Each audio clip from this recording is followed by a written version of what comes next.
The fog came in low across Marsh Hollow County on the morning of the first hard October, and it moved through the apple trees like something that had lived there longer than the trees had. Meredith Thorvald walked at the front of her wagon with the leather lines wrapped once around her right hand and her left hand resting on Judah's warm shoulder. The Percheron's breath came out in slow gray clouds. Beside him, Marlowe lowered her head and pulled quiet and steady, black as riverstone, against the pale grass. The wagon behind them creaked softly under the weight of stacked wooden crates, each one filled with apples still cold from the tree. Ridley moved somewhere ahead of them in the fog, the border collie's small dark shape appearing and disappearing between the rows, low to the ground, nose to the wind. Meredith did not speak. She had learned in the last year that some mornings did not want words in them. She was 42 years old that October. She wore muddy boots and a wool hat pulled low over her ears and a brown canvas jacket her father had bought at a farm supply store in 1996 and worn every fall until the last one he lived through. The jacket still smelled faintly of him, cider and pipe smoke and something like sawdust. She had washed it once early in the spring and had cried in the laundry room when she realized she had washed some of him away with it. She had not washed it since. The oldest tree in the Thorvald orchard stood at the end of the row she was walking through. Her grandfather Bertram had planted it in 1952, the year he came home from Korea, with his hip still full of shrapnel and his mind full of things he never quite told anyone. The tree was older than her father Harlan, older than the barn her father had rebuilt in 1971, older than every fence post on the property. Its trunk had gone gray and knotted, and one lower limb had grown out sideways over the years, low enough that a child could reach up and pick from it without a ladder. She had reached up and picked from it herself once when she was 7 years old. Her father had lifted her onto his shoulders that afternoon. He was not there to lift her anymore. She stopped the horses beside the tree. Judah shifted his weight, the harness clinking softly. Marlowe lowered her head to the grass. Ridley came trotting back from somewhere in the fog and sat down beside Meredith's left boot, panting, watching her with the particular patient attention of a working dog who had figured out over 8 months of steady labor that the human at the end of the line sometimes needed to stop and be still for reasons the dog did not need to understand. Meredith looked up at the old tree. The branches were heavy that morning, fuller than they had been in 6 years, fuller in some places than her father had lived to see them. She stood a long moment, then she reached into her jacket pocket and she pulled out a small folded piece of paper she had carried with her every day since December, and she unfolded it and she read the line she had already read 1,000 times. Let the animals do what machines rush through. She folded it again. She put it back in her pocket. She clicked her tongue softly, and Judah leaned forward and Marlowe followed, and the wagon began to move again through the fog, and the crates behind her creaked with the weight of a harvest she had 1 year earlier almost sold before it ever came. To understand why a 42-year-old accountant from Burlington was walking her grandfather's apple orchard behind 2 draft horses on a fog-heavy Vermont morning, you have to go back. Not to that October, further, all the way back to the November before, when a phone call came at 4:17 on a Tuesday afternoon, and Meredith Thorvald's father Harlan died on the kitchen floor of the farmhouse where he had been born, and where his father Bertram had been born, and where a 40-year-old apple orchard was about to become the last thing anybody Thorvald still owned. Meredith had been sitting at her desk in Burlington when the call came. She had been an accountant at Pemberton Foods for 18 years by then. Rows and columns, quarterly reports, payroll variance analyses, the particular quiet of a life spent making other people's numbers make sense. Her cubicle had a small window that faced east, and every morning at 7:45 she could see the sun clear the top of the parking garage across the street. And she had watched that sun clear that garage for 18 consecutive years without ever once thinking of the sight as either beautiful or sad. The phone had rung. She had picked it up. The voice on the other end had belonged to a paramedic in Marsh Hollow County who had been kind about it in the professional way paramedics learn to be kind. Meredith had put the phone down. She had stood up. She had walked to the office window. She had looked at the sun on the parking garage. She had thought in the flat, orderly way an accountant's mind organizes even the worst news that her father had died at 4:15 in the afternoon of a Tuesday in early November, and that she had been 3 columns deep in the third quarter distribution variance report when he did.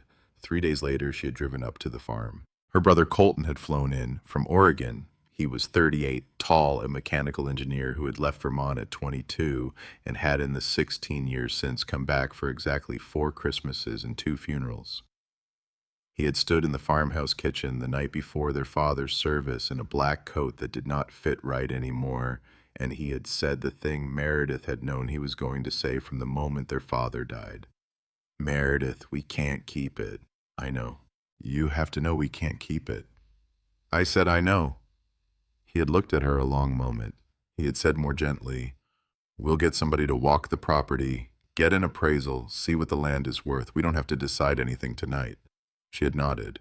She had not slept that night. She had lain in her old childhood bed in the room she had grown up in, and she had listened to a house that had gone completely quiet for the first time in her life, and she had understood without quite knowing how to say it, that the silence of a farmhouse the night after its last owner dies is a different silence than any other silence she had ever heard in her life. The consultant walked the property with her the following Tuesday. His name was Wendell Marsh. He was 68 years old, tall and thin, wearing a green Carhartt jacket that had been through 40 Vermont winters and looked ready for 40 more.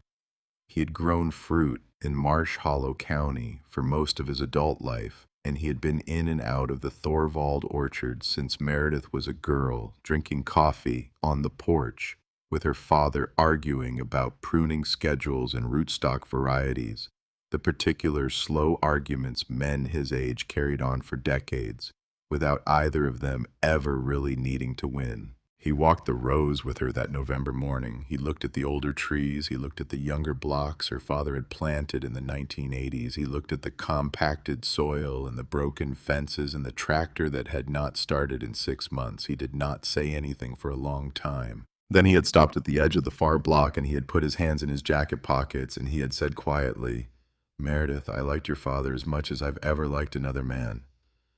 I owe you honesty, and honesty is what I'm going to give you. All right.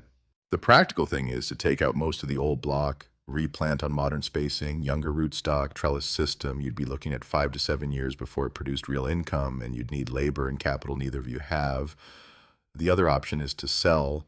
There are people who will buy it. It's 40 acres of good North Vermont hillside, and somebody with the right money will make it worth their while." He had looked at the oldest tree at the end of the row, the one her grandfather Bertram had planted in 1952. "You're not saving an orchard, Meredith, not by yourself. You're buying yourself a heartbreak. I'm sorry to say it, but your father would have wanted somebody to say it to you honestly, and I don't see anybody else in this county who's going to." He had left without staying for coffee. Meredith had walked back to the farmhouse alone. She had gone into her father's office. She had pulled his farm ledgers off the shelf where he had kept them for 38 years. She had spread them across the kitchen table, and she had done what she had done every working day of her adult life at Pemberton Foods, which was read numbers other people had written and understand exactly what those numbers were saying. The numbers were saying that Wendell Marsh had been telling her the truth. 3 years of losses, fuel costs up, repair costs up, 2 bad harvests, fruit set declining in the older blocks, labor almost impossible to find at any price the farm could pay. Her father had been running on savings for the last 2 years. There were not many savings left. She had sat at that kitchen table until nearly midnight, and by the time she went to bed, she had understood in the same flat, orderly way she had understood the news of her father's death that the practical thing was to sell. She met with a realtor 2 weeks later. She talked to the bank. She called Colton in Oregon and told him she was going to move ahead. Then 3 days before the meeting that would have made the sale possible on a cold Saturday afternoon in early December with snow falling steady outside the barn windows, Meredith went up to the attic above the barn office looking for a working extension cord her father had told her years ago was up there somewhere. She did not find the extension cord. She found the box. It was cedar, not large. About the size of a shoebox, tucked behind a stack of empty apple crates and a broken picture frame that had held once a photograph of her grandmother taken sometime in the 1960s. The wood had gone dark with age. There was no lock. The lid opened easily under her hand. Inside were her grandfather Bertram's notebooks. 6 of them, small, leather-bound, the covers scuffed and stained with use. She had never seen them before in her life. Her grandfather had died when she was 11, and everything she remembered about him was fragments. his voice low and slow, the particular way old Vermonters spoke when they had lived their entire lives inside the same 20 miles. His hands thick-knuckled from a lifetime of grafting and pruning. The smell of his workshop, which had been half wood shop and half apple storage, and had smelled always like a season that had ended a month before. She had sat down on the cold attic floor with the box open across her lap. She had opened the top notebook. The handwriting was hers before she remembered whose it was. Not her father's handwriting, not her own, her grandfather's. Pencil faded in places to almost nothing, but careful, the particular carefulness of a man who had taught himself to write on a farm ledger in the 1940s and had never once seen the point of writing sloppy. The first page was a weather log from 1963. She read it slowly. She turned the page. Rootstock notes, pollination observations, a hand-drawn map of the orchard as it had existed in 1968 before her father had expanded it with each block labeled in her grandfather's precise pencil script. She kept reading. She read for 2 hours in that cold attic, wrapped in her father's canvas jacket, snow falling steady outside, her breath fogging the pages, and she did not stand up until her legs had gone numb from the cold and she had reached in the middle notebook the passage that would eventually change her life. Let the animals do what machines rush through. She read it 3 times before she trusted what she was seeing. Then she read the pages around it.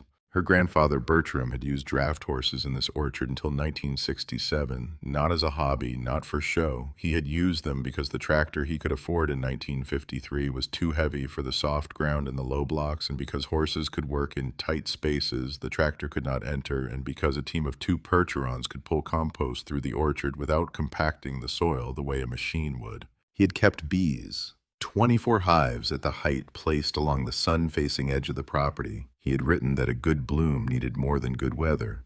It needed workers, and honeybees were the only workers cheap enough for a small orchard to afford. He had run chickens under the trees for parts of the summer, not many, 60, 70 at the most, in portable enclosures moved every few days.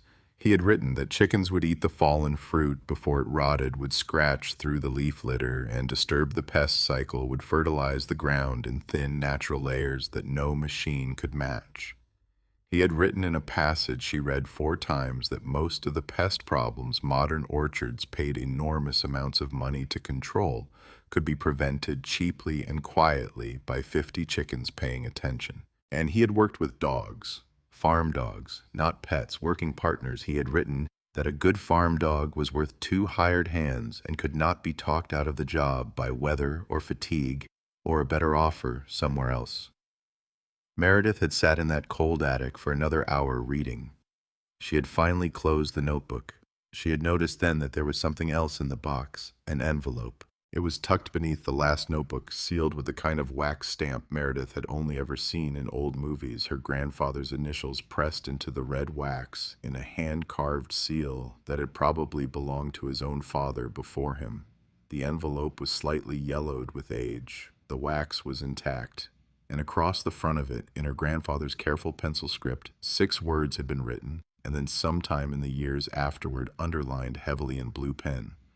The blue ink was newer than the pencil, her father's ink, her father's underlining. Only open when you know what you are doing. She had held the envelope for a long time. She had not opened it. Some part of her had understood without knowing how she understood it that this envelope was not for the version of her sitting in the attic that December afternoon. That version of her still had a meeting with a realtor scheduled for the following Tuesday, and a signed handshake agreement with the bank, and a plan to sell her family's farm because Wendell Marsh had told her kindly that saving it was buying herself a heartbreak.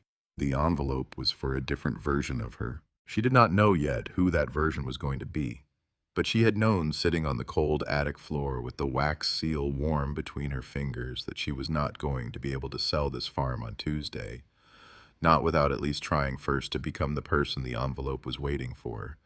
She had carried the box down out of the attic. She had set it on the kitchen table. She had called the realtor that evening and canceled the Tuesday meeting. She had called the bank the next morning and asked for 6 months to explore alternatives. The bank officer, a woman about her age named Talia Renard, had been careful on the phone.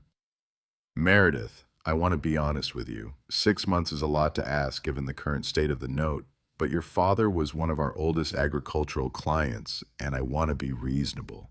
Can I ask what alternatives you're looking at?" "Not yet. I need to look at them first." There had been a pause. All right, 6 months. But Meredith, I want to say something else. Off the record, there is a party that has already expressed interest in your property. I am not going to name them because I have not been given permission to. But I want you to understand that the moment your file becomes distressed, there will be a buyer sitting on our doorstep with a checkbook, so if you find your alternative, find it fast. Meredith had thanked her. She had hung up.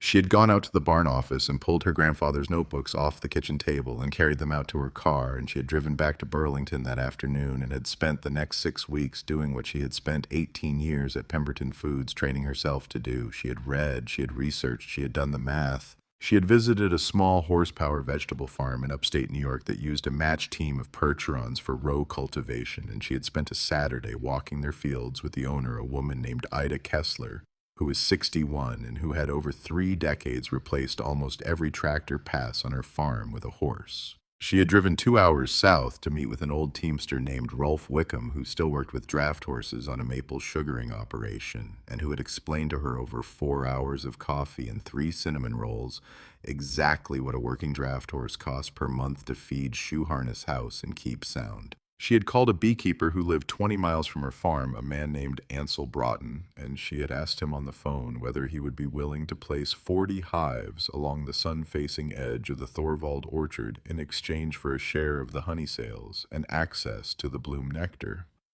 Ansel had been quiet for a long moment on the phone. Then he had said in a voice that carried something she did not yet understand, "I would very much like to place hives on your father's land. Yes, very much." She had watched hours of video on chicken pest control in orchards. She had built spreadsheets. She had modeled costs. She had projected feed budgets and labor hours and equipment costs and honey yields and egg production and the compounding effect of soil that got better every year instead of worse. The spreadsheet, when she finished it in mid-February, told her something her father had never let himself believe. The orchard was not too old. The orchard was too rushed. Everything about the way modern apple farming had been done to that land for the last 30 years had been designed for speed. Bigger tractors, faster chemicals, more labor per acre for shorter periods. And the ground had responded to that speed the way ground always responds to being rushed. It had compacted. It had lost organic matter. It had stopped holding water. It had stopped feeding trees. The old system, the one her grandfather Bertram had used until 1967, had not been slower because it was worse. It had been slower because slowness was what the ground needed to stay alive. She had closed the spreadsheet. She had gone to her window in her apartment in Burlington, and she had looked out at the parking lot, and she had understood, without any of the drama she had expected to feel, that she was going to quit her job at Pemberton Foods and go home. She had given notice the following Monday. She had moved back into the farmhouse 2 weeks later. She had spent the last week of February walking the orchard in the cold alone with her grandfather's middle notebook in her jacket pocket, and by the 1st of March she had made every decision she needed to make. She was going to sell her father's utility vehicle. It was the newest piece of equipment on the property, and it would bring $12,000 if she moved it fast. She had savings of her own, some of them, from her mother's small life insurance settlement years earlier, some from the 18 years of quietly building an emergency fund the way an accountant's daughter builds an emergency fund. She had a bank willing to give her 6 months. She had a spreadsheet that showed she could do this. And she had a wax-sealed envelope, still unopened, sitting in the drawer of her grandmother's old writing desk, waiting for the version of her that would eventually earn the right to open it. She had made her first purchase on the 3rd of March. She had driven to a farm outside of Randolph and had come home late that afternoon with a 2-horse trailer clanking behind her pickup and 2 matched percherons standing patient inside it. Judah, 7 years old, dark gray with a white blaze that ran the length of his long, careful face. Marlowe, 6, coal black, slightly smaller, with the particular knowing eye that Rolf Wickham had told her to look for when he had described what a good working mare looked like at a working age. She had backed the trailer into the barnyard. She had opened the trailer gate. The 2 horses had stepped down onto the frozen ground of the Thorvald orchard for the first time in 57 years. Judah had lowered his head to sniff at the barn wall. Marlowe had lifted her nose to the wind, and had, without any signal from Meredith at all, turned her ears forward toward the old apple tree at the end of the row her grandfather Bertram had planted in 1952, as if she had been recognizing something. Meredith had stood at the barn door watching them a long moment. She had not been able in that moment to say aloud what she was feeling. She was not a woman who said things aloud when nobody else was there to hear them. But she had understood, standing at that barn door in the cold March wind, that a piece of her family had just come home to a farm that had been waiting almost 60 years for it. The dog had come 3 days later. He was a 2-year-old border collie tricolor from a rescue in southern New Hampshire that specialized in working breeds that had been given up on by suburban owners. His original name had been something Meredith had decided not to keep. She had renamed him Ridley after a road her grandfather had once walked in the woods on the far side of the property, and the name had settled onto him almost instantly, the way good names do. He had spent his first hour on the farm in a state of quiet, focused observation. He had walked the perimeter of the barnyard. He had looked at Judah. He had looked at Marlowe. He had looked at Meredith. He had sat down beside her boot, and he had waited with the particular attention of an animal who had been bred for 200 years to figure out what needed doing and then to do it. And Meredith had understood, standing there in the cold, that she was not looking at a pet. She was looking at an employee. The chickens had come next. 60 birds, hardy and active, mostly Buckeyes and Wyandottes, because Rolf Wickham had told her those breeds handled Vermont cold and had strong scratching instincts. They had arrived in cardboard shipping crates on a Wednesday afternoon in mid-March, and Meredith had spent 2 days building portable fencing and small mobile shelters, and by the following Monday, the birds were rotating through the first section of orchard floor she had marked out on her map. The bees had come last. Ansel Broughton had driven up on a cool morning at the end of March with 16 hives on the back of his flatbed and instructions to bring more the following week. He was 63 years old, thin, with silver hair and a beard that had not been trimmed carefully in years, and hands that carried the small, unmistakable scars of a man who had been working bees since he was 12. He had unloaded the hives one at a time, slowly, carefully, along the south-facing fence line where the afternoon sun caught the ridge and warmed the ground earlier in the spring than anywhere else on the property. He had not spoken much while he worked. Meredith had helped him where she could and had stayed out of his way where she could not, and had watched him place the last hive of that first delivery with the particular care of a man who was not just delivering equipment, but placing something living into ground he seemed somehow to already know. She had asked him when they had finished whether he wanted to come up to the farmhouse for coffee. He had looked at her a long moment. He had looked out across the orchard at Judah and Marlowe grazing in the far pasture, at the chickens moving in their portable enclosure at Ridley, sitting attentive on the barn ramp, watching all of it at once. He had said quietly, "Yes, Meredith, I would like that very much." They had sat at the kitchen table together for the better part of an hour. He had told her slowly that he had known her father Harlan for almost 40 years, that he had known her grandfather Bertram slightly in the last years of Bertram's life from a Farm Bureau meeting in 1979, where the two of them had ended up talking about honey for the better part of an evening. He had told her more slowly that he had run his own apple orchard once, 15 miles east of here over the ridge, not large, 14 acres. He had run it for 22 years with his wife Ilsa before she passed, and he had run it for 4 more years after that. And then something had happened to his bees that had ended his orchard and had, in a real sense, ended the working life he had spent his adult years building. He had not said what the something was. He had only said that he had been out of the orchard business for almost 15 years now, and that he kept bees on other people's land these days, and that he had, when Meredith had called him in January, understood immediately that placing hives on Thorvald ground was something he had been quietly hoping to do for a very long time, though he had not, until she called, understood that he had been hoping for it. Meredith had not pushed him. She had refilled his coffee. She had let the story sit where it was at the edge of the table between them, and she had understood that Ansel Broughton was carrying something he was not yet ready to say, and that whatever it was, it belonged to him to say when he chose to. He had left that afternoon with a promise to bring the remaining hives the following week. Meredith had stood on the porch and watched his flatbed go down the driveway, and she had felt for the first time since her father died that the farm around her had begun to breathe in a rhythm she recognized. Then, on the 7th of March, Garrison Vale had knocked on her front door. She had not been expecting him. He was 55 years old, Tall, well-dressed in the particular way of men who owned large operations and wanted the people they met to notice within 30 seconds that they did. He wore a dark green wool coat and boots that had never seen mud, and he stood on the porch of the Thorvald farmhouse, smiling warmly in a way that Meredith had understood inside of 3 seconds she did not entirely trust. Miss Thorvald, Garrison Vale. I own Vale Orchards, your neighbor to the east. I wanted to come by and offer condolences for your father. Thank you. He was a good man. I did not know him well, but I respected him from a distance. I wonder if I could take a moment of your time. She had let him in. He had sat at her kitchen table at the same seat where Ansel Broughton had sat 3 days earlier, and he had come to the point faster than Meredith had expected. I understand you have some decisions to make about the property. I want to make one of those decisions easier for you. I am prepared to offer 15% above current appraised value for the entire parcel. Cash, 30-day close, no inspection contingencies.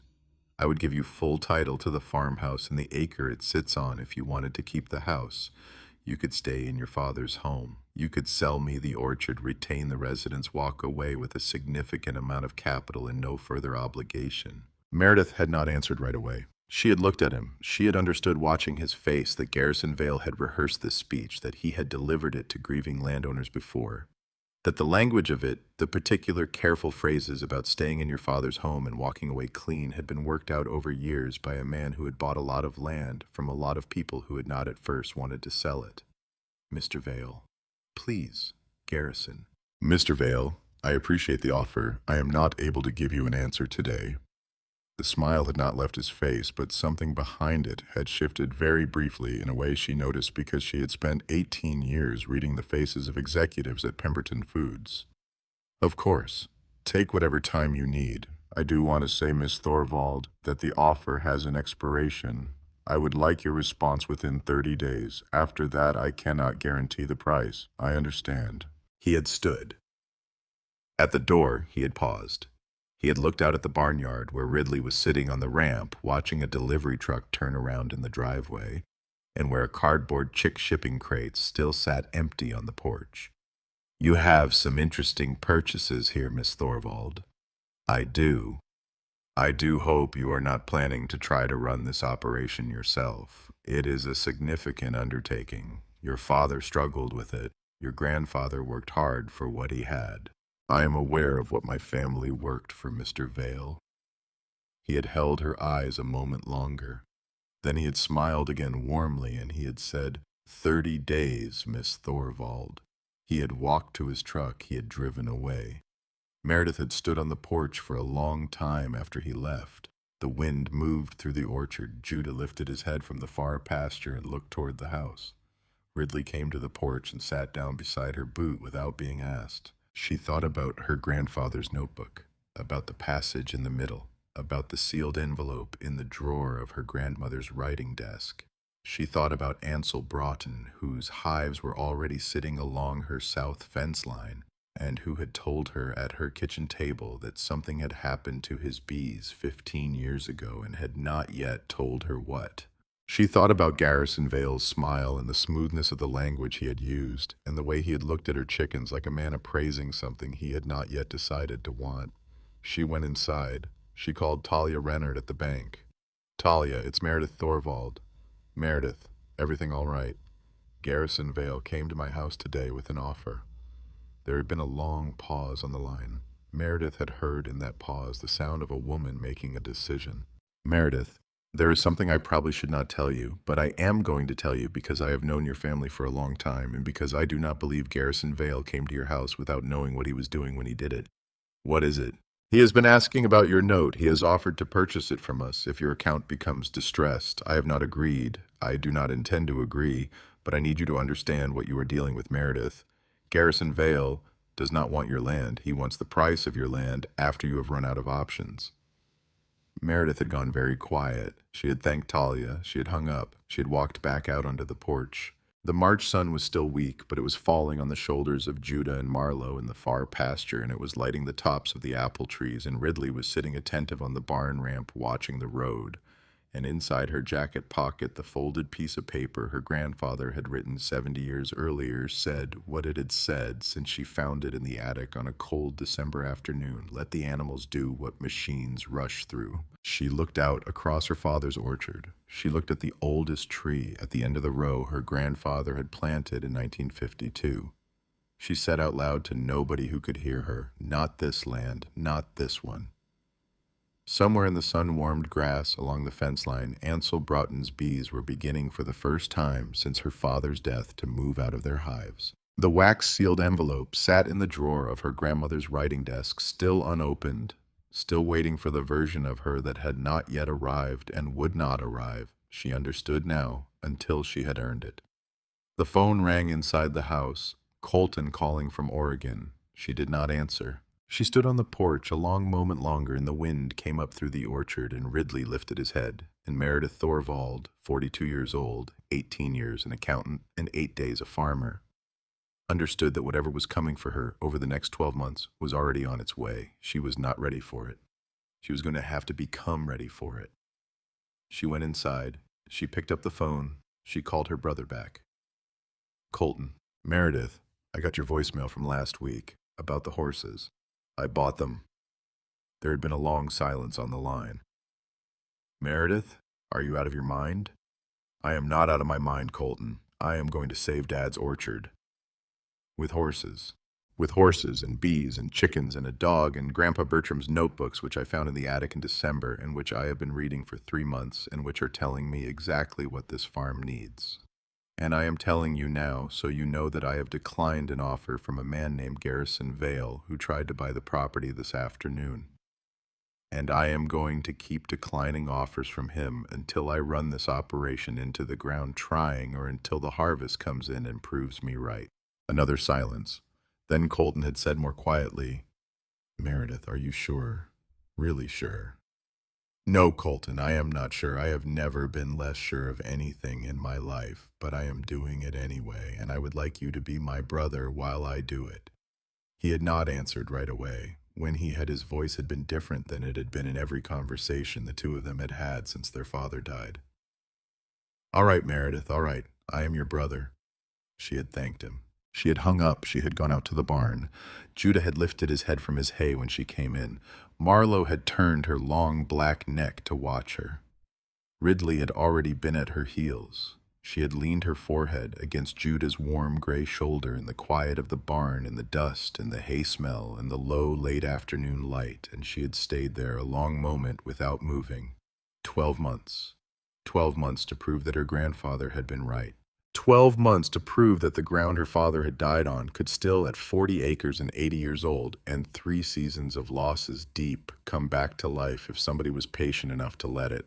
12 months to earn the right to open the envelope in the drawer of her grandmother's writing desk. She lifted her head from Judah's shoulder. She walked out of the barn. The March sun was going down behind the ridge, and the sky above the orchard had gone pink and gold, and somewhere in the far pasture Marlowe had begun quietly to graze.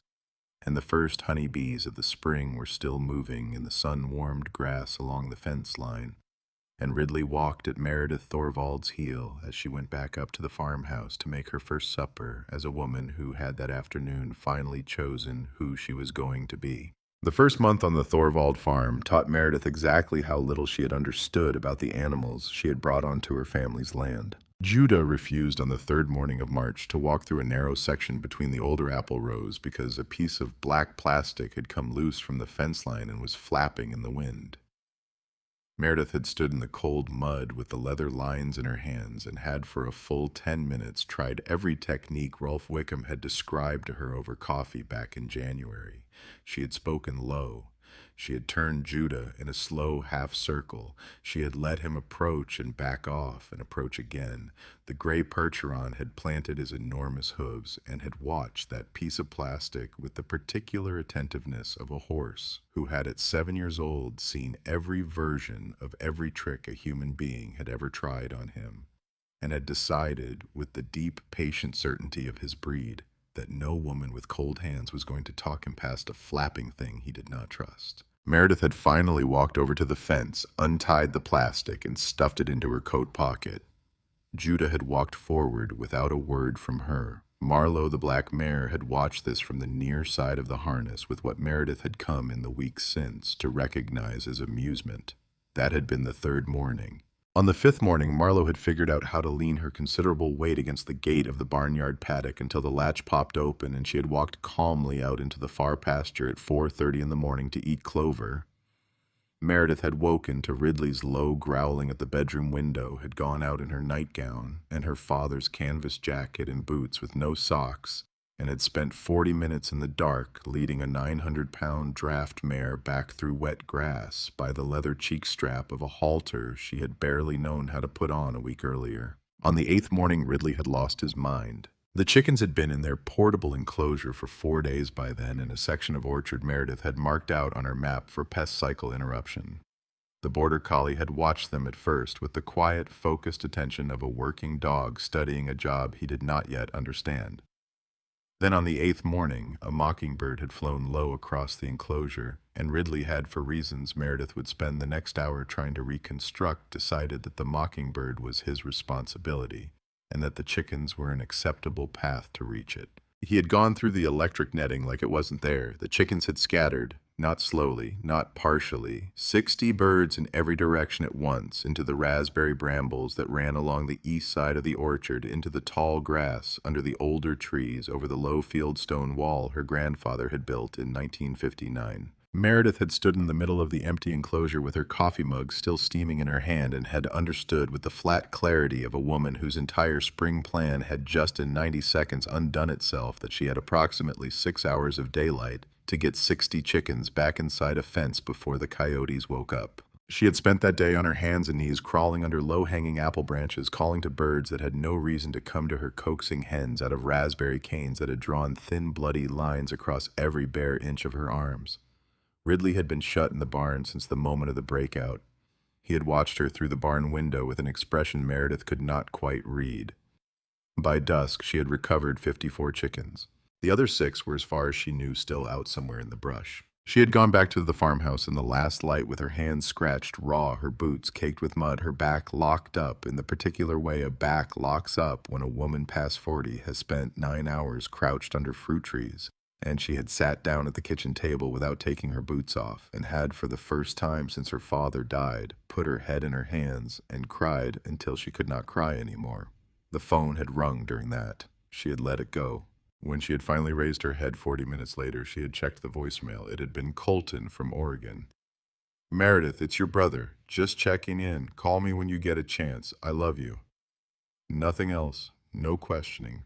No pressure. No suggestion for the first time she could remember that she reconsider what she was doing. She had listened to that voicemail twice. Then she had gone out to the barn and had let Ridley out, and the border collie had come to her without lifting his head low to the ground, the particular submissive walk of a working dog who understood that he had failed at his job, and she had crouched in the barn aisle and had put her forehead against his forehead, and she had said very quietly, "We are going to figure this out. Both of us. All right." Ridley had licked her hand once and had lain down at her feet.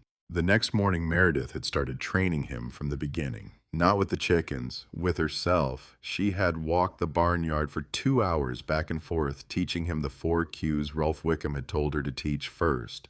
Come by, away to me. Steady, that'll do. She had felt ridiculous. She had done it anyway. And by the end of that first day of proper training, Ridley had begun to move his body in the small, deliberate ways of a border collie who was starting to remember what he had been bred across 200 years to do. They worked on the empty chicken enclosure for a full week before Meredith let him near the actual birds again.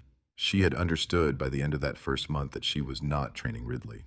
Ridley had been trained by 200 years of border collie breeding before she had ever met him. She was training herself to be a person Ridley could work for. The bees had been a different kind of crisis. Ansel Broughton had brought the second load of hives on the 22nd of March, bringing the total to 40. He had placed them along the sun-facing fence line with the same patient precision he had used for the first 16. He had stayed for coffee that afternoon, and Meredith had asked him carefully what she should expect from the bees in the first 6 weeks. Weather, Ansel had said. That's it. Weather. Not much else. If April comes in warm and stays warm, we'll have strong colonies by bloom. If April comes in cold and stays cold, we'll lose some. There is no version of beekeeping in which a person can hurry a colony that the weather has decided not to warm. Is there something I can do? You can leave them alone. You can let them out of the hive when they are ready to come out of the hive. You cannot open the boxes to check on them because every time you open a box in April, you lose heat. And heat in April is the difference between a strong colony and a dead one. He had paused. He had said more quietly, Meredith, bees don't work on human schedules. That is the first thing I ever learned, and it is the last thing I am still learning. You can love a colony. You can build a colony, a beautiful hive. You can place it in the perfect spot, in the perfect apiary, in the most fertile bloom in the county. And if the weather goes wrong, you will lose it, and there is nothing you can do about it except learn to accept that a beekeeper is not somebody who controls bees. A beekeeper is somebody who arranges the world so that bees have a slightly better chance. She had thought about that for a long time after he left. She had understood in a way she had not understood before why an accountant's spreadsheet was not going to be enough. Not for this. Then on the 11th of April, the cold snap had come. The weather forecast had called for 2 nights of freezing temperatures. Meredith had watched the sky the entire day. By sunset, the temperature had already dropped to 29 degrees, and the wind had been coming out of the north hard enough to bend the tops of the sugar maples on the ridge. She had called Ansel that evening. Meredith, I know. What do we do? There is nothing to do. The bees know what to do. They will cluster. They will keep the queen warm. They will burn through their stores. In the morning, we will find out which colonies were strong enough to make it and which ones were not. The cold had held for 4 days. On the 5th day, Ansel had driven out to inspect the hives. Meredith had stood a respectful distance behind him while he worked. He had moved through the apiary, slowly opening lids, listening occasionally, reaching in with the practiced hand of a man who had done this for 51 years. He had made small, quiet sounds at some of the hives. He had gone longer at others in silence. He had stopped at the 5th hive from the fence corner. He had not opened it. He had listened for a long moment. Then he had closed his eyes. He had moved down the line. By the time he reached the last hive, he had opened his notebook, and Meredith had understood from the number of small, dark tick marks he had made on the page that they had not come through the cold intact. He had walked back to her slowly. 5 gone. Ansel. 5 out of 40. Not the worst it could have been. Not by a long way. But 5 colonies that will not pollinate your bloom this year, Meredith. 5 colonies I placed on your land 3 weeks ago that are gone. Is there anything we can do? I can bring in 3 replacements. That is the best I can offer. 3, not 5. The strongest colonies I have. They will not be as strong as the ones we lost, but they will be alive and they will work as much of your bloom as they can. Meredith had stood in the cold April wind looking at the hives and had understood that this was the first real loss. She had thanked Ansel. She had gone back to the farmhouse. She had sat at the kitchen table for a long time. She had done what she always did when she did not know what else to do. She had opened her grandfather's middle notebook, and she had read the passage she had already read 100 times, and she had tried to hear her grandfather Bertram's voice in it. Let the animals do what machines rush through. She had understood that afternoon in a way she had not understood before, that the animals were also going to die. That was the part of the passage her grandfather had not written down, because he had not needed to write it down, because anybody who had ever kept a living thing already knew. She had sat at the kitchen table until the light in the window went gold, and then she had gone out to the barn, and she had put a hand on Judah's warm gray shoulder, and she had leaned her forehead against him for a long time without saying anything. That was the first false defeat. The second one had come a month later and had been worse. Corbin had arrived on a warm Thursday in the middle of May, delivered by Colton at Burlington Airport on a flight from Portland. The boy was 14 years old, tall for his age, dark-haired with his mother's eyes and his father's stubborn mouth. He had not, when Colton had first proposed the visit in April, wanted to come. He had wanted to spend his summer with his friends in Oregon. He had wanted in the particular flat way of a 14-year-old who was being asked to do something he had not chosen, absolutely no part of a Vermont apple orchard. Colton had put him on the plane anyway. He had told Meredith on the phone the night before that he did not know what else to do. His grades slipped this year, Meredith. He's been sullen. He's been on his phone constantly. I do not know what I'm doing wrong with him. He was different before his mother's cancer scare last summer. Something got knocked loose in him, and I have not been able to figure out how to put it back. You want me to try? I want somebody to try, Meredith. I am running out of ideas. Meredith had picked Corbin up at the airport on a Thursday afternoon. The boy had barely spoken on the drive up to Marsh Hollow. He had looked out the passenger window. He had answered her questions in monosyllables. He had, when she had pulled up in front of the farmhouse, unloaded his own duffel bag and had walked into the house behind her without any of the small, pleasant conversation a boy his age might once have offered. She had shown him his room. She had let him alone. She had gone out to the barn that afternoon to give the horses their evening hay. She had not expected the boy to come with her. He had come with her. He had stood in the barn doorway with his hands in his pockets, watching her feed Judah and Marlowe, saying nothing. She had not asked him anything. She had just done her work. After a while, without a word, he had picked up a pitchfork. He had helped her without being asked. She had thanked him at the end. He had shrugged. That had been the first day. Over the next 2 weeks, without her ever quite noticing when it began, Corbin had become quietly a fixture in the orchard's daily life. He had taken to Ridley immediately, and Ridley had taken to him. The two of them had worked out a routine together, moving the chickens between rotation sections at 7 in the morning and again at 5 in the evening, and Meredith had come to understand watching them that a 14-year-old boy and a 2-year-old working border collie had figured out something between them that she herself had spent 2 months struggling to learn. Corbin had been sullen at breakfast. He had been quiet at supper, but out in the orchard in the mornings and evenings, moving chickens with a rescue dog through his great-grandfather's apple trees. The boy had looked for the first time since he had arrived, like a person who was doing something that mattered. Then on the 23rd of May, the second false defeat had come. Meredith had gone out at first light to bring the horses in for their morning work. Judah had not come to her. She had called him. He had not lifted his head from where he was standing at the corner of the pasture near the low field stone wall. She had walked out to him across the wet grass. She had put her hand on his shoulder. She had run her hand down his front leg the way Rolf Wickham had taught her to check for heat. His left front pastern had been hot to the touch. There had been swelling above the hoof. Meredith had lifted the hoof and had looked at it, and she had seen in the soft V of the frog the head of a nail, not a horseshoe nail, a roofing nail, rust-flecked, fresh enough that it had not yet set into the tissue. She had stood in the wet grass for a long moment with Judah's enormous foot cradled in her hand. She had understood, without letting herself understand it yet, exactly what she was looking at. She had called the veterinarian. Dr. Priscilla Wardlaw had driven out inside of 90 minutes. She was a horse vet in her late 50s, brisk, practical, with the particular gentleness a good large animal vet develops over decades. She had examined Judah's foot carefully. She had removed the nail. She had cleaned the puncture wound, packed it, wrapped the hoof. She had straightened up. She had looked at Meredith. That nail did not fall into your pasture, Meredith. I know. That nail was placed. I know. I can tell you a few things. I can tell you that the nail was pushed in point first, which is not consistent with a horse stepping on a nail lying flat on the ground. I can tell you the head of the nail was still clean, which means it had not been out there long enough to weather. And I can tell you that whoever did this knew enough about horses to place it in a spot where a large draft would put full weight on it if he happened to graze there. Meredith had said nothing. Meredith, do you want to call the sheriff? Not yet. Meredith. Not yet, Priscilla. I need to think. Dr. Wardlaw had looked at her a long moment. She had said more gently, 6 weeks minimum before he can work again. Longer if the wound abscesses. He needs to be kept on soft bedding, cleaned twice a day, and watched. He should be fine long term. But your spring work is going to have to happen with one horse, not two. She had left. Meredith had stood in the barn aisle with Judah's swollen leg wrapped in cotton and vet tape, and she had let herself for the first time since December feel afraid. Not sad, not tired, afraid, because whoever had put that nail in her pasture had known what they were doing, and whoever had put that nail in her pasture had access to her land.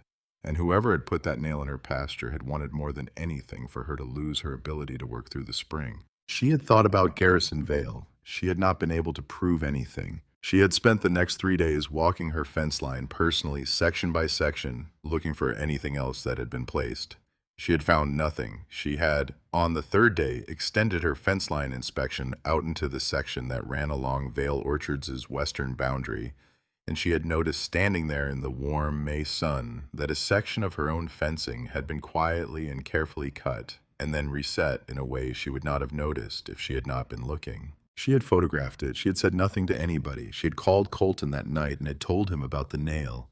He had gone quiet on the phone for a long time. Then he had said, "Meredith, do you want me to fly out?" "No." "Meredith." "Colton, listen to me. I do not want you to fly out. What I want is for Corbin to stay for the whole summer. I know that is not what we agreed. I know you said 4 weeks. I need him longer. He is a good worker. He is good with the dog. He is good with the chickens. I need him here. And I need you to trust me, Colton, because something is happening on this farm that I do not entirely understand yet, and I would rather have your son with me while I figure it out than have him back in Portland wondering if his aunt is losing her mind." Colton had thought about that for a long time. "All right," he had said. "He can stay through Labor Day if he wants to. I'll ask him." "Meredith, do not lie to me. If it gets dangerous, you tell me." "I will." She had asked Corbin the following morning. The boy had, for the first time since he had arrived, looked at her with real interest. "You need me here. I need you here. Not because Dad's making me stay. Not because your dad is making you stay. Because I am asking you to." Corbin had looked out the kitchen window at Judah standing in the barn paddock with his wrapped hoof at Marlowe beside him at Ridley on the porch, waiting to go out. "Okay," he had said. That was all. But when he had gone out to move the chickens that afternoon, Meredith had watched him from the kitchen window and had seen him walk differently across her father's orchard than he had walked in his first 2 weeks. Not sullen, not aimless, purposeful. The particular purposeful walk of a boy who had figured out for the first time in the year since his mother's cancer scare that somebody was counting on him for something that actually mattered. She had called Ansel Broughton that evening. She had told him about the nail. Ansel had been quiet for a very long time on the phone. When he had finally spoken, his voice had carried a weight Meredith had not heard from him before. "Meredith, I need to come see you." "When?" "Tomorrow." He had come the following morning. They had sat together at the kitchen table, the same one where Ansel had told her back in March about his own orchard 15 miles east, and about the something that had happened to his bees 15 years earlier that he had not then been ready to name. He had been ready that morning. "Meredith, I need to tell you what happened to my orchard." "All right." He had put his coffee cup down. "In 2009, my apiary lost 34 of 38 hives in the space of 6 weeks, not to winter, not to weather, to pesticide drift. Systemic, neurotoxic pesticides. My colonies were healthy going into that spring. They were dead by June. I lost the majority of my bees, and without the bees, the majority of my apple bloom, and without the bloom, the majority of that year's crop. The following year, the losses continued. I could not afford to run the orchard. I sold to the bank for what I owed on it, which was less than what I had put into it, and I have not owned an orchard since." Meredith had sat very still. "Ansel, who did the pesticide drift come from?" He had looked at her a long moment. "The wind came out of the east that spring, Meredith. It came out of the east for 6 straight weeks. To the east of my orchard was and still is the operation now known as Vale Orchards." Meredith had not said anything. "I could never prove it. I tried. I hired a lawyer. I filed a complaint with the state agricultural department. Nothing came of it. The application records showed nothing outside of approved use. The wind patterns were plausible but not conclusive. And Garrison Vale had by then built the kind of relationships with the county and the state that made it very difficult for a small beekeeper with dying colonies to be heard by anyone with the authority to help him." Meredith had thought about the nail in Judah's hoof, about the cut fence, about Garrison Vale's smile in her kitchen. "Ansel, why did you agree to put your hives on my land?" He had looked out the kitchen window for a long moment, at the apple trees in bloom, at the sun on the ridge, at the chickens moving through the orchard in the mid-morning light. "Because your grandfather, Bertram, was one of the only farmers in this county who understood what I lost when I lost my bees. He came to my house the summer of 2009.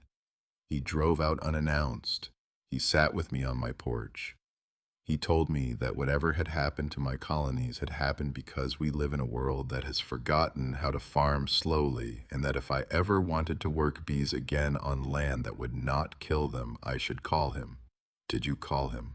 "He died the next year, Meredith, before I was ready." Ansel had not said anything else for a long moment. "When you called me in January," he had said finally, "I understood that Bertram had sent me a second chance from a place I did not think second chances came from. I said yes because there was no other answer I could have given. That is the whole of it. That is the reason my hives are on your land." He had looked at her. And now Garrison Vale is placing nails in your pasture, and now you have a dog and a boy and a mare who is working alone because her partner cannot bear weight. And now, Meredith, I am going to tell you the same thing your grandfather told me on that porch in 2009 because it is the only thing anybody ever needs to know when this kind of man decides to come for their land. He had leaned forward. You do not have to prove anything to him. You have to prove it to your ground, and your ground already believes you. That is why the bees are working. That is why the horses are pulling. That is why the chickens are laying and the dog is running. And your grandfather's oldest tree has the fullest fruit set it has had in 12 years. Vale can put nails in your pasture. He cannot put nails in the soil under your trees. And the soil under your trees is what will decide this. He had left that afternoon. Meredith had walked out to the barn. She had spent that evening sitting on an overturned bucket beside Judah's stall, changing his hoof wrap by the light of a single bulb, and had felt for the first time since she had found the nail, something in her settle, into a shape she recognized. The next morning, Emmett Wexley had come up the driveway. He was 71 that year. He had grown fruit in Marsh Hollow County for 49 seasons. He had been the man back in November who had walked her orchard with Wendell Marsh's practical eye and had later that same week told her at a diner in town that she was buying herself a heartbreak. She had not spoken to him in 5 months. She had assumed in the way one assumes about older men who have already made their opinions known that she would not speak to him again. He had parked his truck. He had climbed out. He had walked over to where Meredith was standing at the paddock rail watching Marlowe graze alone. He had leaned on the rail beside her. He had not said anything for a long moment. Then he had said quietly, "I heard about your horse." "How did you hear?" "Priscilla Wardlaw is my cousin's daughter. She did not tell me what happened. She only told me that I might want to come by." Meredith had waited. "Meredith, I have a Percheron gelding named Wit at my place, 15 years old. I have not worked him hard in 3 years. He is broken to harness. He is quiet under lines. He is the same size as your mare, and he is sitting in my pasture eating hay. He does not need to eat. I would like you to take him for 6 weeks, until your gray comes back sound. No charge, no arrangement, neighbor to neighbor." Meredith had not been able to speak for a moment. "Emmett, I know what I said to you in November, Meredith. I want you to know I remember every word of it. I said it because I believed it. I still believe most of it. But I have driven past this orchard 14 times since March, and I have watched what you were trying to do, and I owe you the honesty of saying that I underestimated you. Your father was my friend. Your grandfather was my father's friend. I would not be a good neighbor if I let you work a horse-drawn orchard with one horse when I have a second one sitting in a field doing nothing." Meredith had held her hand out. Emmett Wexley had taken it. He had held her hand a moment longer than a handshake needed to be held. "I will bring him over tomorrow," he had said. He had walked back to his truck. He had driven away. Meredith had stood at the paddock rail for a long time after he had gone. Marlowe had come over to the rail eventually and had lowered her enormous black head against Meredith's shoulder, and the two of them had stood there in the warm May sun without moving, and Meredith had understood, in a way she had not understood a week earlier, that she was not doing this alone anymore. The bloom had come 3 days later. The apple trees in the Thorvald orchard, all 40 acres of them, had opened at once on a warm afternoon in the last week of May, and the sound of the bees moving through the blossoms had been for the first time since Meredith had been a girl, a sound that had filled the entire property. Meredith had walked the rows at first light the following morning. She had gone to her grandfather's oldest tree first, the one at the end of the row he had planted in 1952. She had stood beneath it. She had looked up into the pink and white blossoms. She had listened. The bees had been working it steadily. She had put her hand on the trunk. She had thought about her grandfather Bertram, whom she had known only as an old man, whom she had never seen work this orchard with the horses he had described in his notebooks, whom she had, until that December afternoon in the barn attic, understood only through the shape of a life he had already been finishing when she was born. She had thought about the sealed envelope in the drawer of her grandmother's writing desk. She had understood, standing under that tree, that she was not yet ready to open it, but she had also understood that she was closer than she had been in December. Corbin had come out to find her later that morning. He had walked up the road toward her, with Ridley at his heel, the boy 14 years old, tall for his age, his dark hair pushed back under a farm cap that had belonged to her father, wearing his great-grandfather's canvas work apron he had found in the barn and had taken to wearing every day. He had stopped in front of her. "Aunt Meredith?" "Yes." I got a letter from Dad this morning. He wants to know if I can stay through November. She had looked at him. He does. He said you asked him for the summer, but I told him I want to stay longer, through harvest, if you'll have me.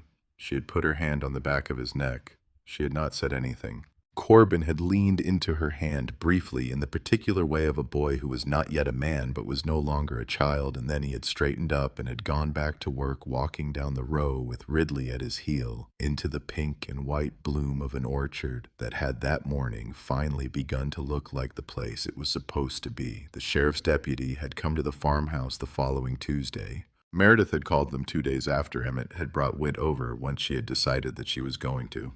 The deputy was a man in his mid-40s named Dwayne Bristol. He had grown up in Marsh Hollow. He had known her father. He had walked the property with her that afternoon, and she had shown him the cut fence, and she had shown him where Judah had been standing when he stepped on the nail, and she had shown him the photographs she had taken. He had listened. He had taken notes. At the end, he had said, "Meredith, off the record, I cannot arrest anybody based on this evidence. You know I cannot. What I can do is file a report, and I can drive by your property twice a week for the next month. And I can, if you'd like, mention to certain of your neighbors that this file is now open at the sheriff's department. That last one is worth more than the first two. Mention it to Garrison Vale." Dwayne Bristol had looked at her a long moment. He had said quietly, "I will mention it to Garrison Vale, Meredith. I will mention it to him myself." He had left. 2 weeks later, the summons had arrived. It had come in a plain manila envelope delivered by certified mail on the 14th of July, and it had been signed by an attorney out of Montpelier, whose name Meredith did not recognize. The document inside had been a civil complaint. Vale Orchards, LLC versus Meredith Thorvald, doing business as Thorvald Orchard.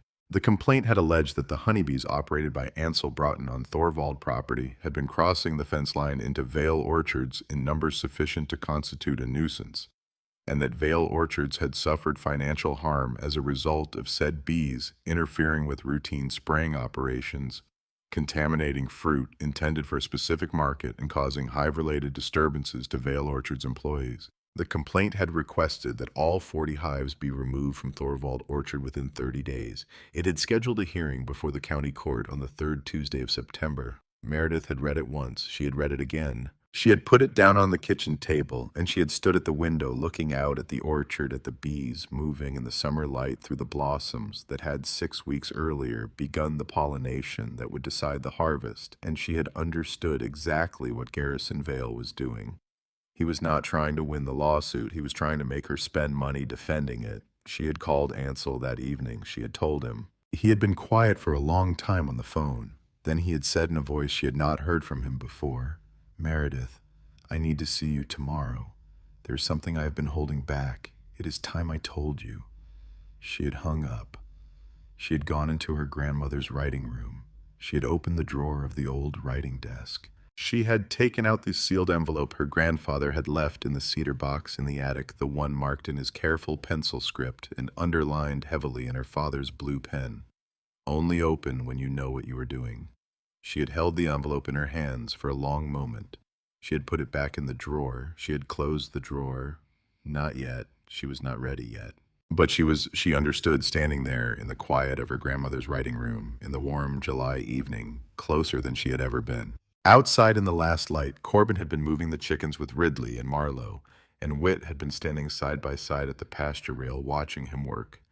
And Judah had been sound enough by then to bear his own weight in his stall, and Ansel Bruton's bees, 38 strong, now that the 3 replacements had settled in, had been coming back to the hives for the evening in the long, slow way.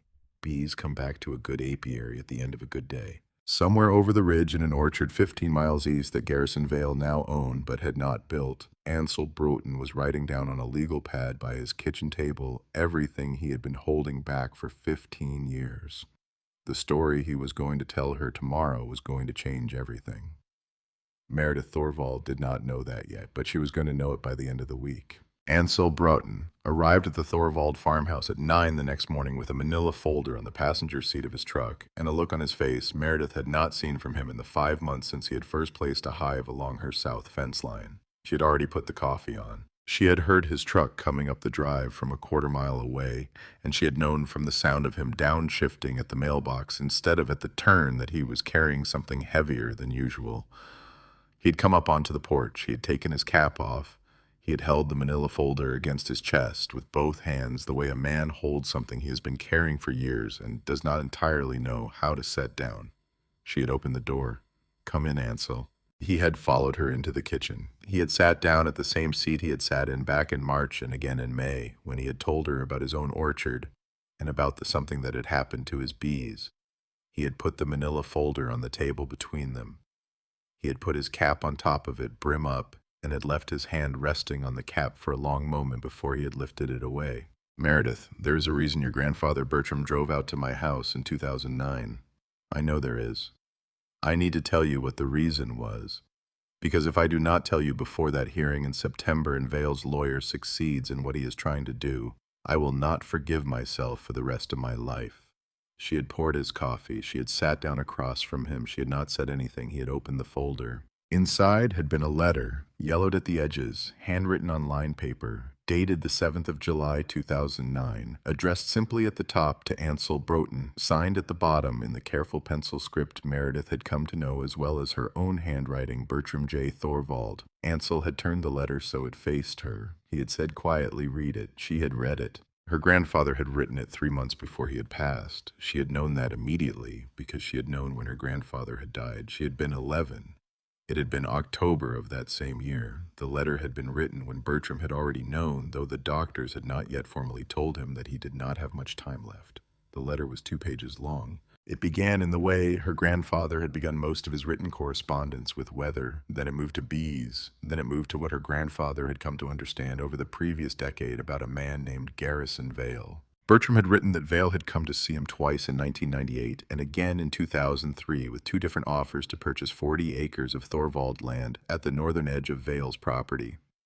Bertram had declined both times. Vale had, after the second declining, told her grandfather that eventually the ground would come to him one way or another because ground always came to the man who was patient enough to wait for it. Bertram had written that he had not thought much of that comment at the time. He had written that he had begun in the years afterward to think more of it. He had written that he had watched Vale's operation quietly for the next several years. He had noticed that Vale's spraying schedules had, in the summer of 2009, coincided with a wind pattern that would have carried applications directly toward Ansel Broughton's apiary 15 miles to the west. He had noticed that Vale had, the year before, purchased a specific class of systemic neurotoxic pesticide that Bertram had out of his own concern for what industrial farming was becoming kept himself informed about.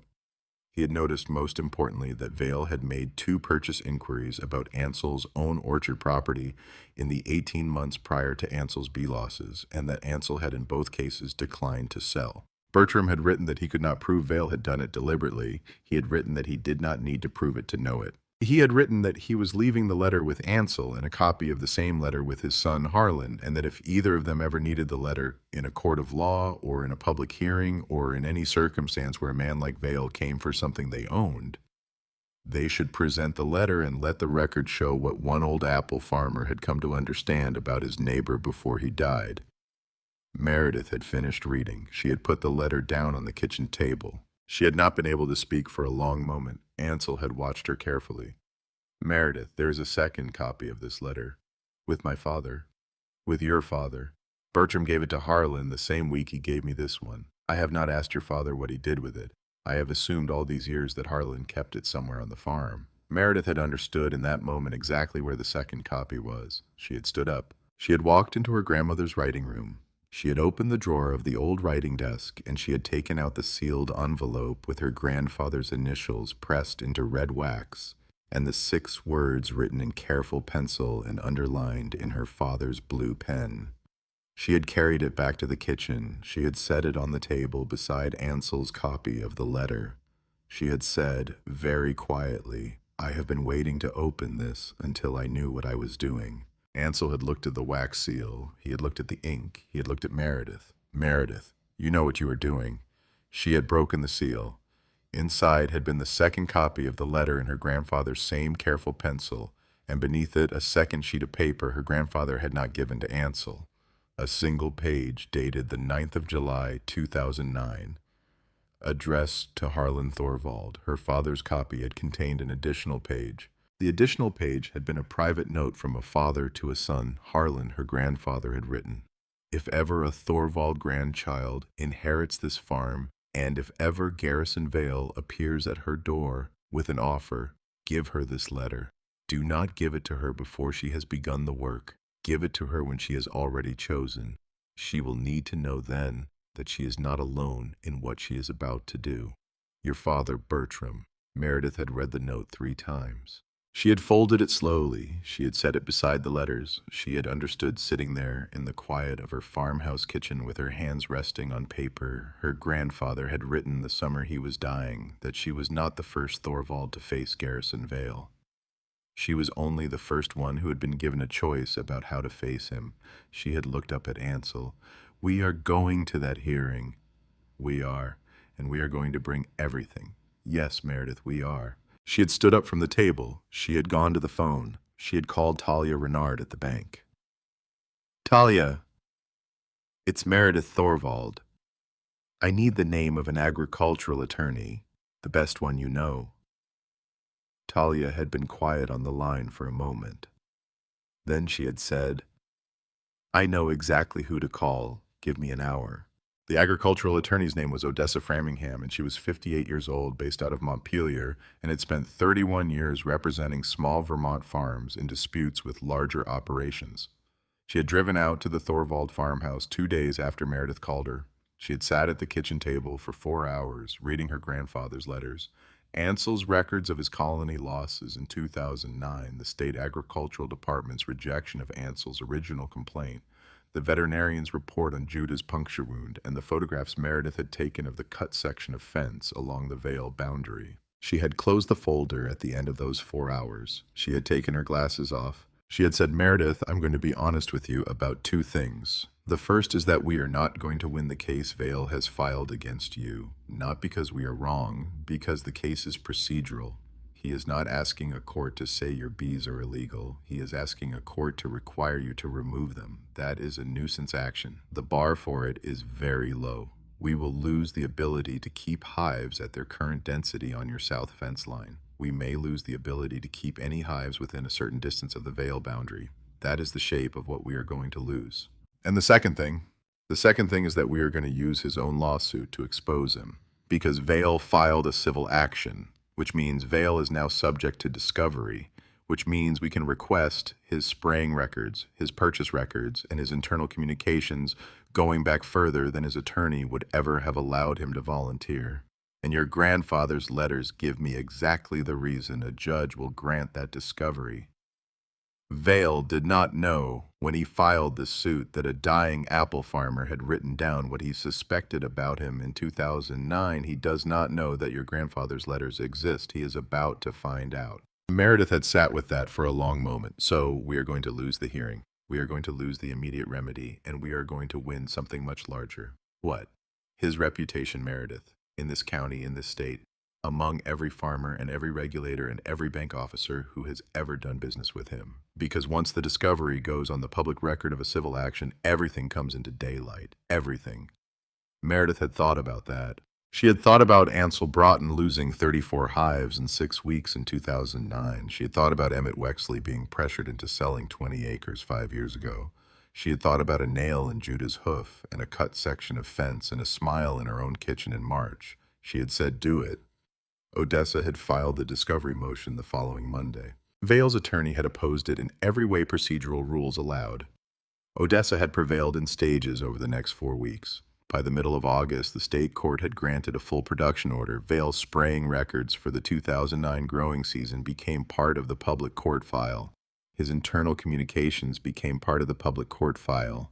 His purchase records for a certain class of systemic neurotoxic pesticide, along with the exact quantities purchased in the 18 months prior to Ansel Broughton's colony losses, became part of the public court file. The Marsh Hollow County Herald had picked up the story on the 21st of August. By the 25th of August, 3 Vermont dailies had picked it up. By the 1st of September, a state agricultural inspector had opened a review of Vale Orchards' spraying practices for the current season. By the 5th, Ansel Broughton had received a phone call from a lawyer he had not spoken to in 14 years, telling him that a new complaint could now be filed with the state agricultural department based on evidence in the public court record, and that this time the complaint would be heard. By the 9th, two of Vale Orchard's largest wholesale buyers had suspended their contracts pending the outcome of the state review.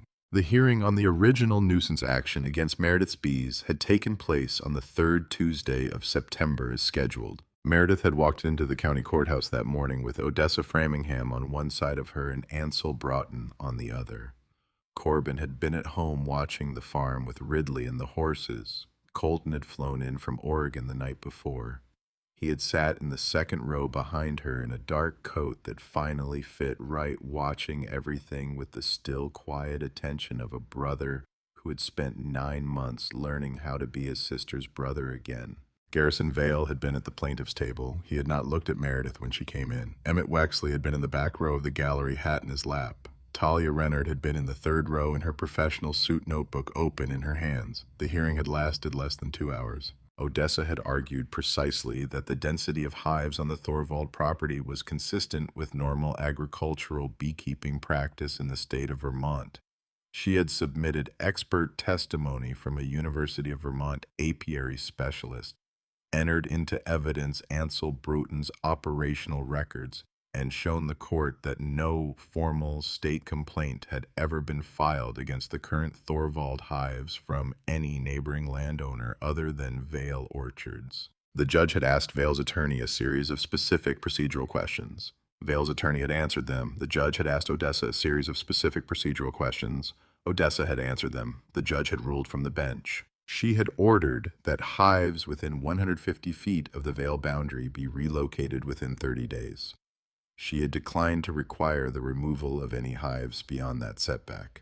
She had declined to award damages.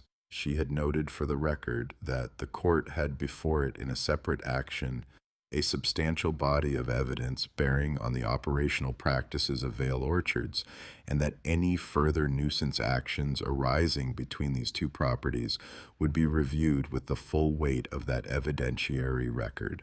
The gavel had come down. The hearing had ended. Garrison Vale had stood up at the plaintiff's table. He had not spoken to his attorney. He had not spoken to anyone in the gallery.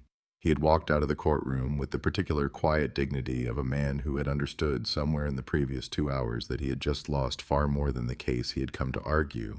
Meredith had not watched him leave. She had turned around in her seat and she had looked at Colton in the second row. Her brother had reached across the wooden rail and he had taken her hand for a moment and he had squeezed it, and he had not said anything because he had not needed to.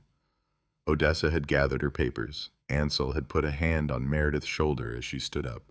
They had walked out of the courtroom together. Outside on the courthouse steps in the September sun, Emmett Wexley had been waiting.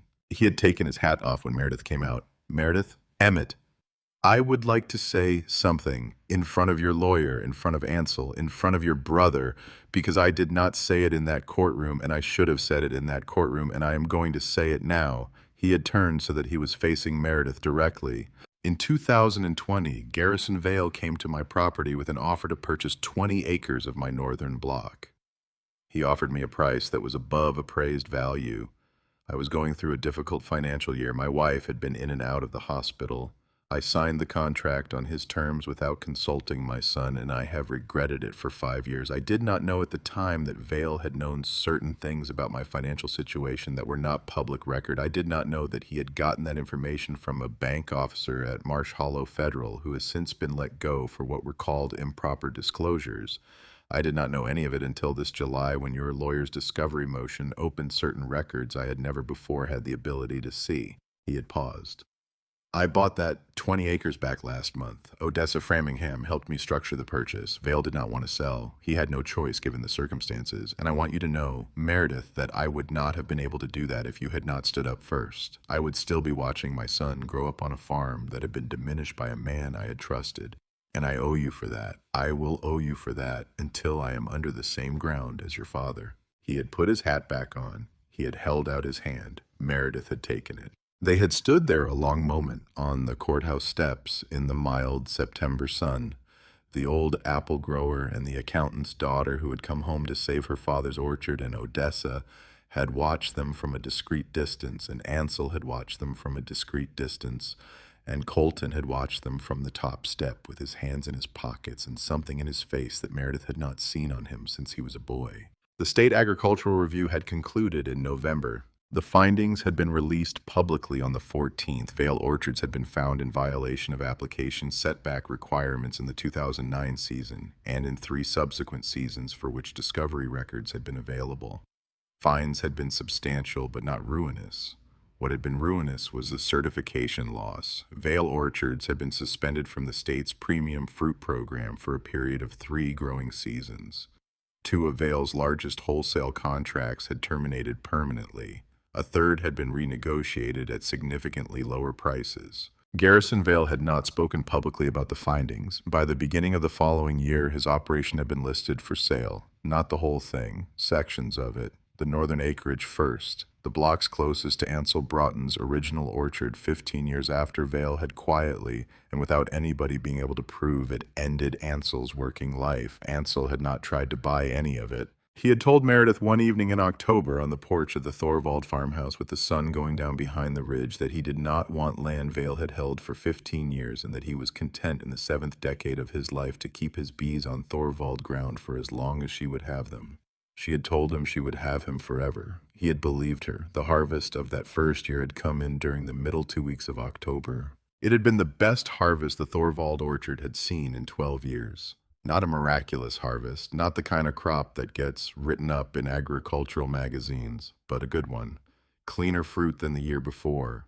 Stronger fruit set on the older trees than anyone had predicted. Yields on the North Block that had quietly exceeded the projections in Meredith's original spreadsheet from February.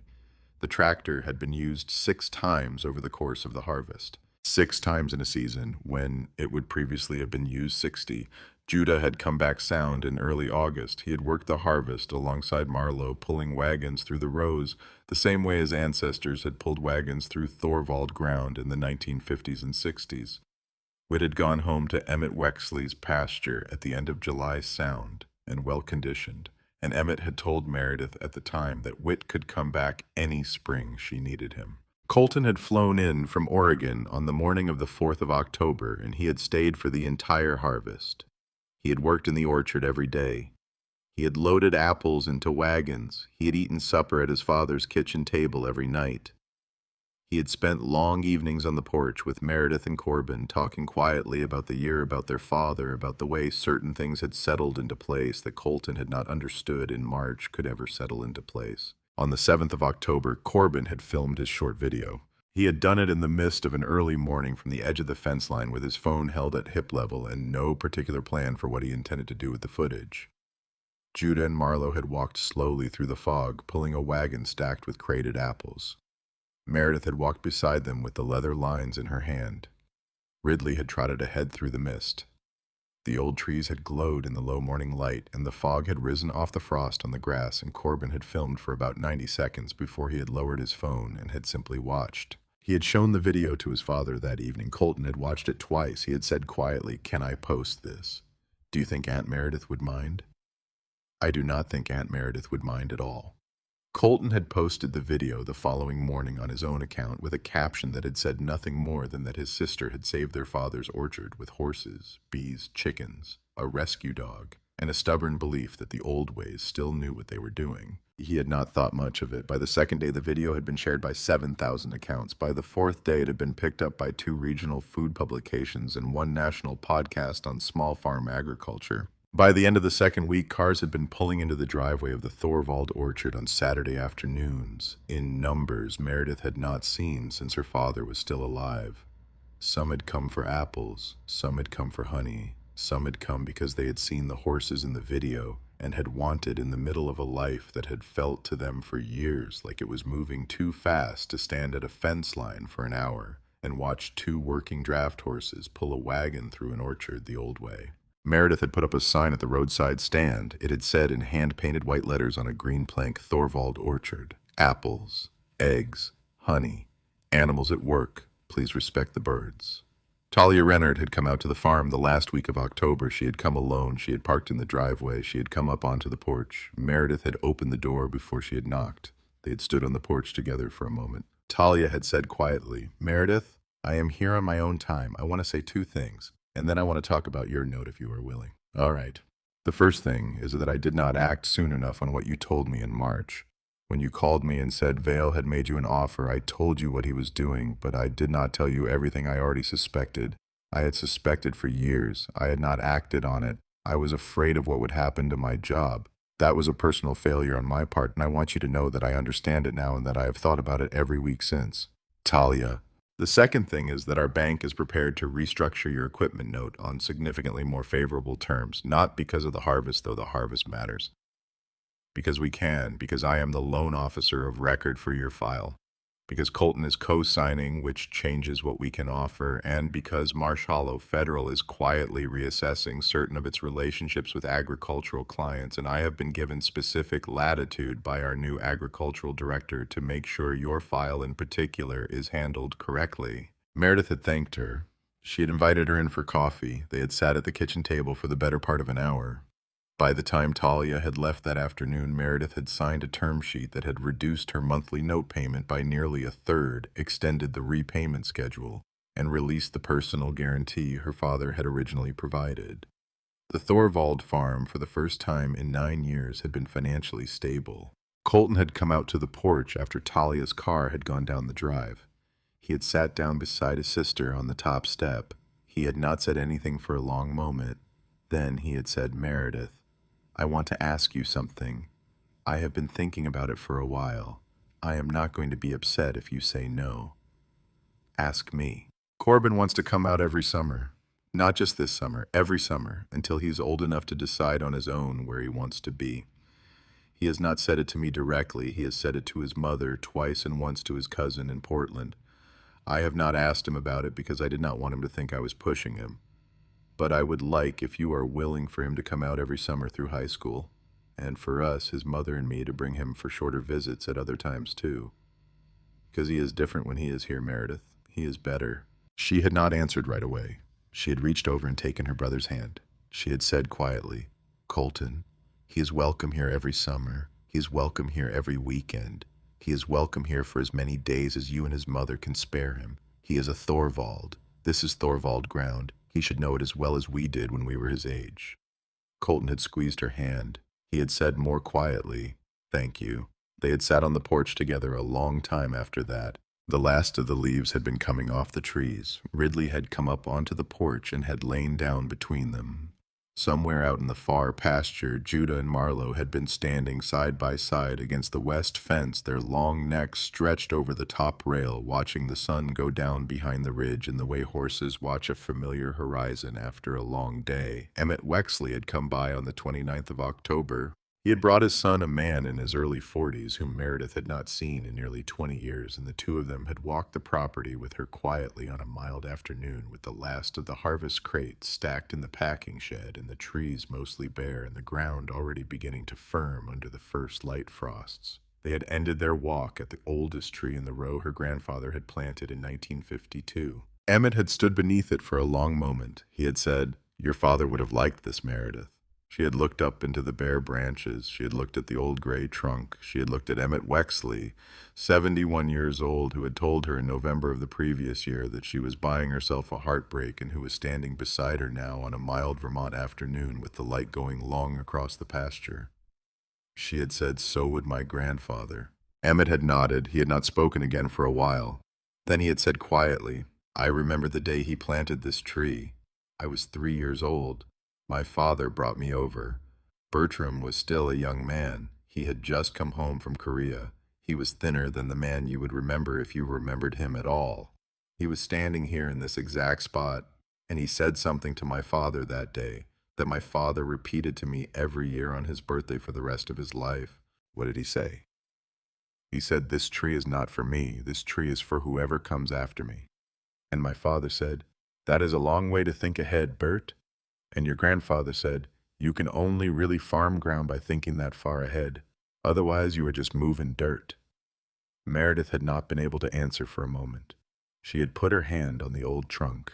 She had thought of the letter in her grandmother's writing desk. She had thought of her grandfather Bertram sitting on Ansel Broughton's porch in the summer of 2009. She had thought of the sealed envelope her father had underlined in blue pen. She had thought of her father Harlan, gone now almost a full year, standing on this same porch he had stood on for 72 years of his life. She had thought of her grandfather's line. She had said it out loud softly to nobody who could hear her except the man beside her and the sun beside him and the old tree above them all.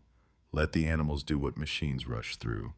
Emmett had smiled very slightly. He had said, "That sounds like Bert." He and his son had left before sunset. Meredith had stood alone under the old tree for a while after they had gone. The winter had come early that year. The first hard snow had fallen on the 9th of November, 3 weeks earlier than average, and Meredith had spent most of that first snow moving the last of the honey inventory into the packing shed, closing up the summer sections of the chicken enclosures and settling the horses into the barn for the season. Ansel had come out to prepare the hives for winter. He had wrapped each one, checked stores, closed the entrances against mice, and had told Meredith at the end of the afternoon that the bees would come through the winter as strong as any bees he had ever kept. Corbin had gone home to Oregon on the 15th of November. He had left on a Saturday morning. Colton had come to pick him up. Meredith had driven both of them to the airport in Burlington. Corbin had, at the departure curb, hugged his aunt for a long time and had said without looking up at her that he would see her in June. Meredith had said she would be waiting. She had driven home alone. She had stopped at the sign at the roadside stand on the way in, and she had covered it with a plastic tarp for the winter, and she had walked up to the farmhouse in the low, late afternoon light. She had gone into her grandmother's writing room. She had taken out the small locked drawer at the bottom of the old writing desk, the one she had never opened in the year since she had come home. Her mother's key had been in the same box as the cedar notebook chest. Meredith had used it that afternoon. Inside had been a small stack of letters. Every one of them had been from her father, written to her over the last 3 years of his life, never sent. She had sat on the floor of her grandmother's writing room in the fading November light, and she had read them. Her father Harlan had written her 16 letters between the winter of 2022 and the September before his death.